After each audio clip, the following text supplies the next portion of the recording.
Kako se z denarjem tam dela, je seveda problem, ampak samo dve stvari samo. Če ste opazili, 14 dni nazaj ali nekaj takega, imate nov studio pri večernih poročilih. Ste opazili, prej je bil rdeč in je bila kritika, češ, da je tako kot iz ene javne hiše tista rdeča. No, zdaj so pa, potem ko so eno leto načrtovali, imenovali ne vem koliko skupin, kako bodo sedaj to prenovili, so zdaj videli, si pogledajte, na taka modrikasta, neke stole, mize so zdaj malo drugače obrnjene. Koliko je to stalo? 1 milijon evrov. 1 milijon evrov, moj dragi.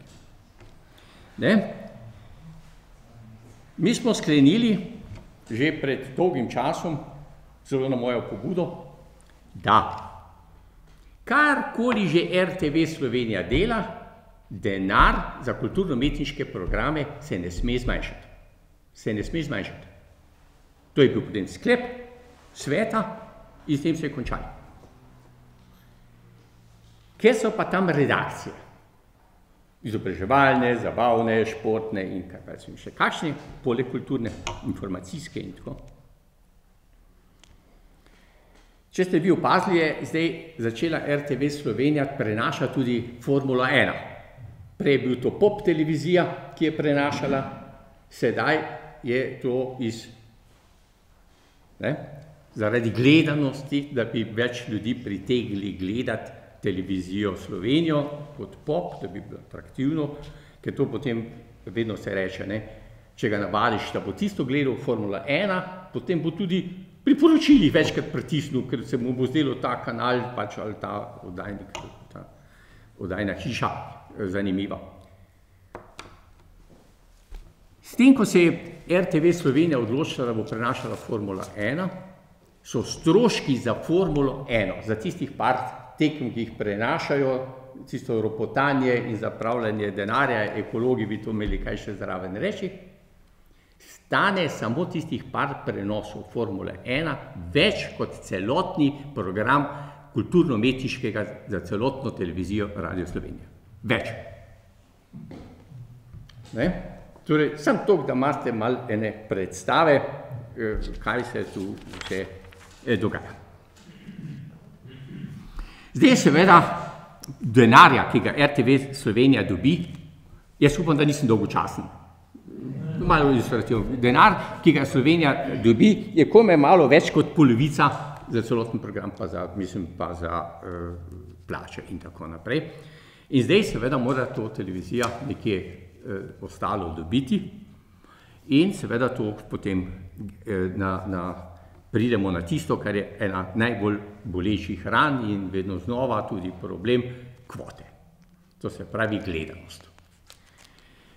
To je sedaj za eno glavnih meril, za katerega se trudijo, kajti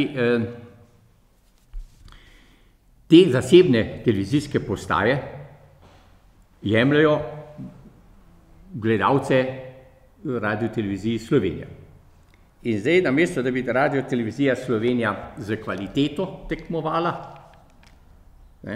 ker včasih, če tako idealistično rečem, v času Shakespearea je bil grob, pa je bila kvaliteta, ko so tam predstave imeli gledališke, ampak so tudi vse drlo gledati. Danes pa to seveda ni več primer, kvote niso več povezane z kakovostjo. Gledanost in kakovost se zdaj vedno bolj razhajajo. In seveda RTV je zdaj taka kot vsako podjetje. Ona ima nek proizvod in ta proizvod seveda gre na trg in skuša prilagoditi se povpraševanju, ki je na trgu. In zdaj, če vsi želijo gledati porno filme, če vsi želijo ne vem kakšne nasilne filme ali želijo nekaj hopsasa ripsasa, potem pač seveda to, čeprav seveda se, bom še povedal potem naprej, ni čist, tako da bi tako čist drknili, kot je recimo neki drugi kanali. vendarle skušajo tukaj nekaj imeti, ampak te kvote so seveda velik problem. Zdaj, problem je, te kvote so razmere med nacionalko in drugim je to, da nacionalka vendarle po zakonu se mora ničesa držati.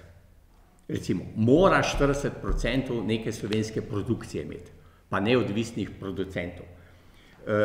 Medtem ko vse ostale televizije privatne, pa jim tega ni potrebno imeti.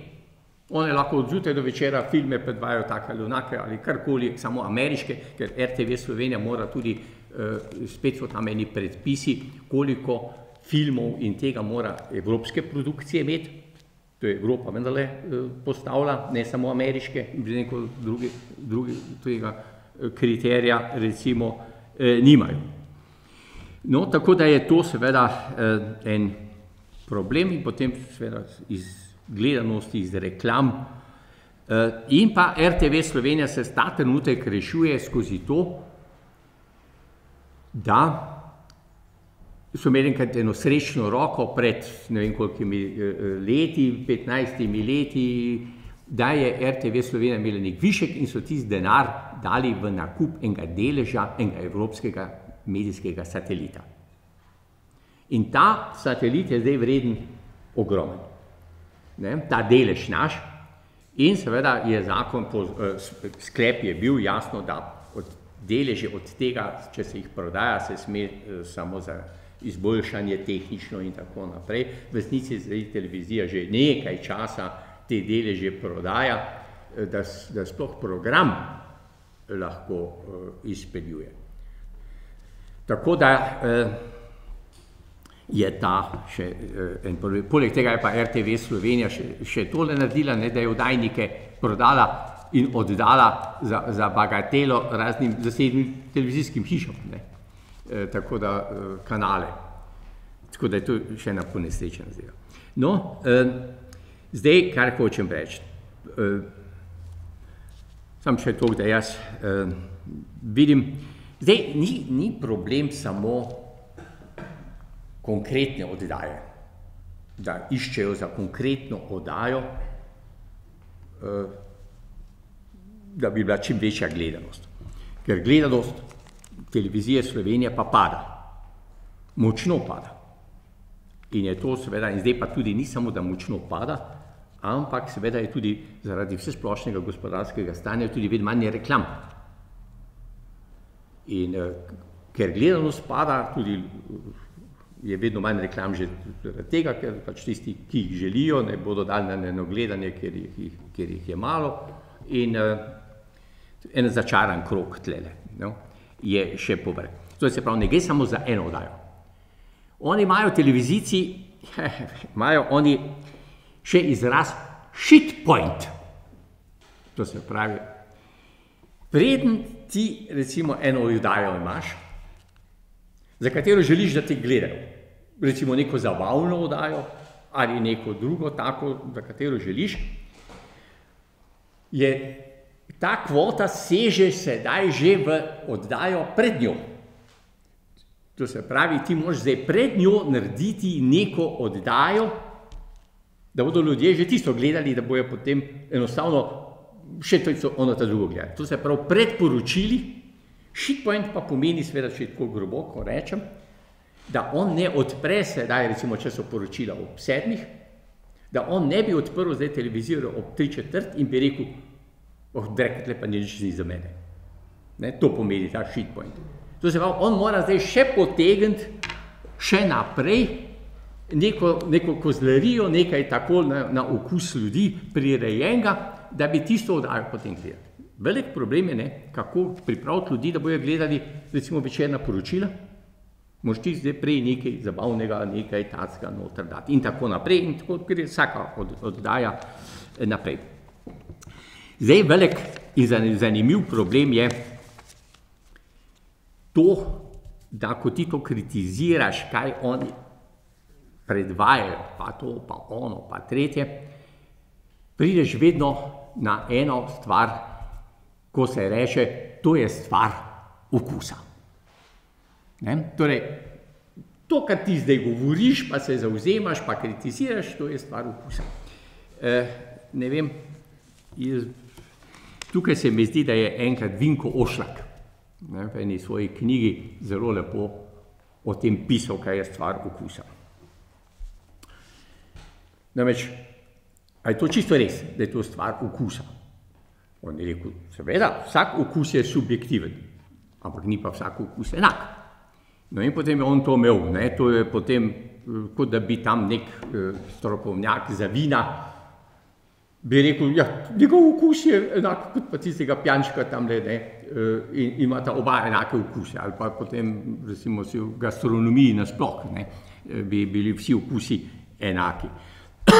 No, in ali pa da so presoje, on pa celo tako noter, ima celo eno literarno, v smislu okusov, in on ima prav tako, ima not napisane, rečemo, če nekaj sodi Alojz Rebula, neko kritiko, a je to zdaj res stvar okusa, če on pa en tamle pola pismen, recimo, isto stvar ocenjuje. On pravi, da sicer tudi strokovnjaki in ne vem kakšni kulturniki se seveda razhajajo lahko v določenem. Lahko so oba velika literarna kritika, ampak ona dva se razhajata na neki višji, na isti ravni, visoki ravni. Ne gre pa v tej vertikalni, da bi zdaj, ne vem, torej res en popolnoma takle imel enak okus in bi si rekel, ja, moja pa ravno tako velja in tako naprej. In zato seveda, ker je tako in ker je v naši družbi danes že itak, tako da nič več ni jasno, kaj je lepo, kaj je grdo, kaj je plemenito, kaj ni plemenito, dobro, slabo ali kar hočete. Je to zdaj lahko ti vsak zapre usta in reče, ja, to je to stvar okusa. Če ti zdaj nekaj se zavzemaš in nekaj kritiziraš, to pač ne. Je tokole. No in tako da, tako je on napisal, moče se boste smejali, kako je to Ošlak napisal, je rekel, jaz bom citiral ga, današnja publika in njeni prilizovalni recenzenti enačijo absurdne artefakte z umetnostjo. To, zdaj ga citiram, to, kar se danes izdaja za umetnost, ni samo neokusno, ampak noro. Za razlikovanje današnjih instalacij in potem on da kot primer, kot čist na drugi strani, prav ene najbolj skromne risbe tega koroškega slikarja Pernharta, prav ni potreben okus, da bi to razlikoval. Prav, kdor tega ne zmore in ni zmožen, ta potrebuje psihiatra. Tako je Ošlak v tistem svojem pač načinu. No in zdaj RTV. Slovenija, spet se vrnem nazaj. Če vi pogledate takole vse skupaj, je kar nekaj oddaj prav po sreči. Recimo, kaj je v tem našem Opeki, recimo, ali pa recimo ta Petriček, ali pa tudi kup še drugih, no da ne bom zdaj samo take naštel. Ampak to je vse pač nekako nastalo. Namreč vse skupaj, če pogledate, ravno zaradi tega, ker se stalno lovijo med temi, med onimi, med okusi, med svobodnimi ustvarjalci, ki imajo spet svoje, ne dobijo dosti kvalitetnih ustvarjalcev slovenskih. Sej, če vi pogledate tiste razne nadaljevanke, pa tole, se to je včasih ne veš, ali se smejo, ali se joku vsemu temu. Imaš občutek, da tile, ki pišejo tele razne nadaljevanke, da prihajajo iz enega čisto posebnega sloja. In da samo v tistem sloju oni poznajo način, kako se to govori, kako so medsobeški odnosi. Se to v enih kulturnih družinah v Sloveniji kaj tacka ni. Torej, to je res to je to, kar bi jaz rekel, to danes moderna, urbana kultura, to naj bi bila, ne vem se, kot urbana, to seveda ni nekdanja meščanska kultura, ampak to je v bistvu nekdanja lumpenproletarska Ne. Tako so se pogovarjali, tako se obnašajo, tako sem pa tja, pa gor, pa dol, ne, in tako naprej. In to vse naplavi tam gor.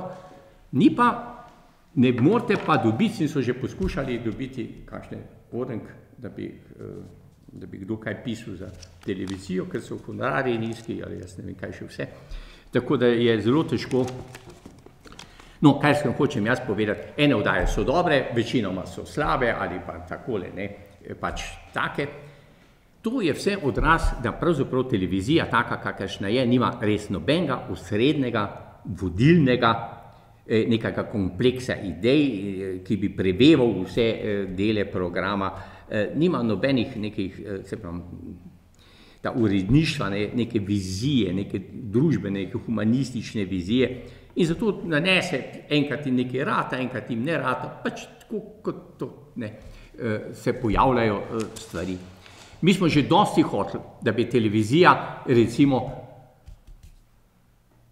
da bi bila televizija ena, recimo, kulturno-umetniška bolj resna, v smislu tako, kot imajo, recimo, tisti, kdo gleda kdaj, Arte program, Trisat program, ne, ko so bolj resna, bolj takole. Potem je pa en zabavni, športen, pa takle program, da bi torej se vendarle to malo ločilo. To ne gre, temu se upirajo, da bi takole bilo. In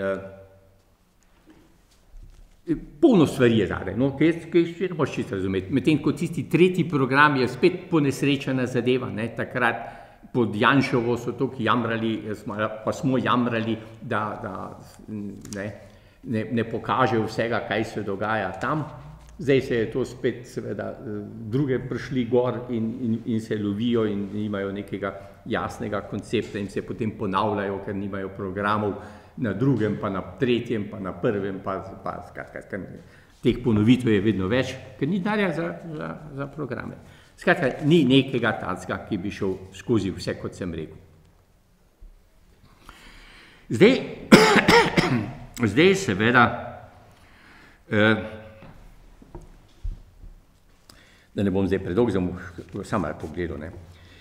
Seveda je bilo veliko tudi tega senzacionalizma, kritike, da je program preveč negativno poročila, ne. Da same take neke revolverske, da je bolj kot en rumeni tisk že postaja, ne, cela tale poročila in tako naprej. Jaz mislim, da je tukaj spet problem, da imamo mi nekaj dobrih komentatorjev, dobrih novinarjev in tako naprej. Večina tistih novinarjev, jaz jih bom kar, ne bojo užaljeni, imenoval neki fantiči in dekliči tamle, ne, ki nimajo enega. No, in to je njihov kruh, da če tam se nekaj zgodi, pa tisto nekaj, pa tam pa same take neke senzacionalistične reči iščejo in ne morejo čist preko. Pa tudi oddaje nimajo take, to jih pošiljajo, se imajo čisto en tak izraz za te novinarje, da so to eni taki, ki jih pošiljajo sem in tja. Če je tam neki nesreča, če je tam nekoga bol, če je tam neki skratka.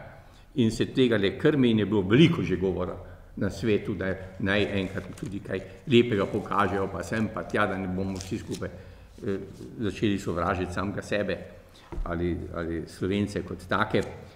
In tako ni nič.